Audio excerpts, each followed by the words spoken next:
Hey everybody, we're down here at Metroflex Gym on a hot summer afternoon. It's about 100 degrees in here. Brings back a lot of old memories training with Ronnie back in the old days in the heavy heat. And we're just gonna kind of walk around the gym, show where some of the big lifts happen, talk about some of the old memories, and it's really just another day in our world down here at Metroflex Gym.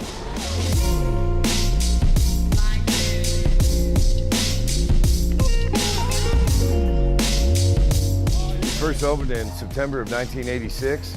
It'll be 30 years this September coming up. This gym really brought the best out of me on stage and in my training. And, you know, there's no other gym like it.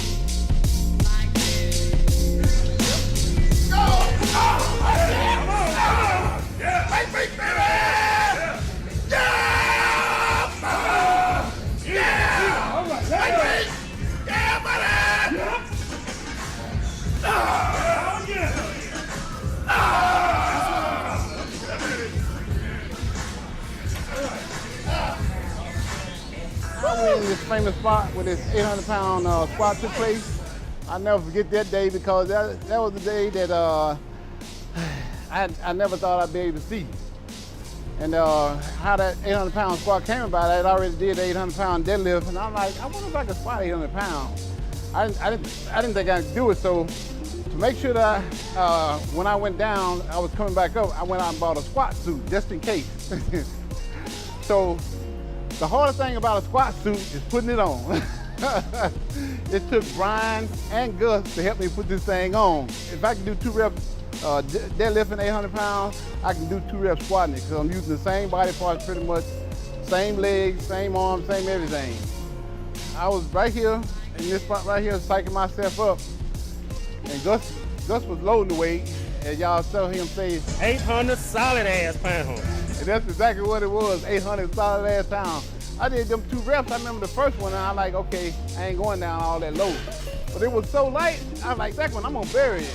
And the second one, I went all the way down. But if I wouldn't have set my mind at 2, I could have got 5 at least. When I finished this 800-pound squat, I went over there and did the 2,300-pound leg press.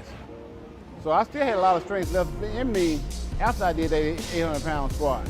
Of course, back then, you know, I worked my way up to 600 and did a whole bunch of reps. You know, and I did like 15 reps and that was about it. You know, back then, it was all about the repetition and getting ready for the show.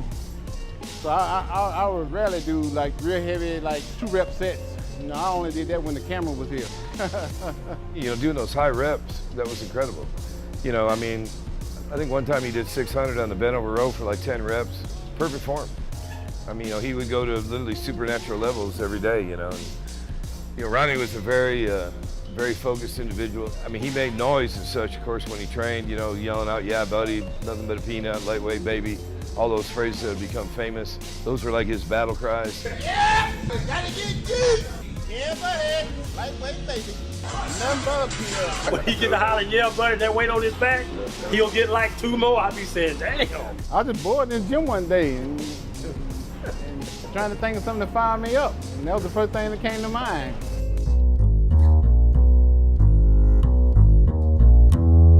Yeah, buddy, lightweight.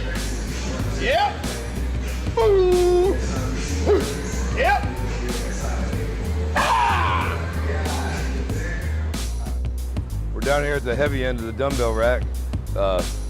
This is where a lot of damage takes place. Years ago, you know, Ronnie got so strong, you know, he would always split up his workouts. One day it was barbell on chest, the next day it was dumbbells on chest. Always did it twice a week. But we got to the point where we didn't have dumbbells heavy enough. He was doing sets of 20 and 25 reps with everything. So I started buying these bigger and bigger dumbbells. When we first got the 200s, he was able to manhandle them fairly easy. Really, you know, just lifting a dumbbell up like that off the ground, much less pressing, it's kind of a feat of strength. I mean, you got to have tremendous grip power to just pick them up. Watch this.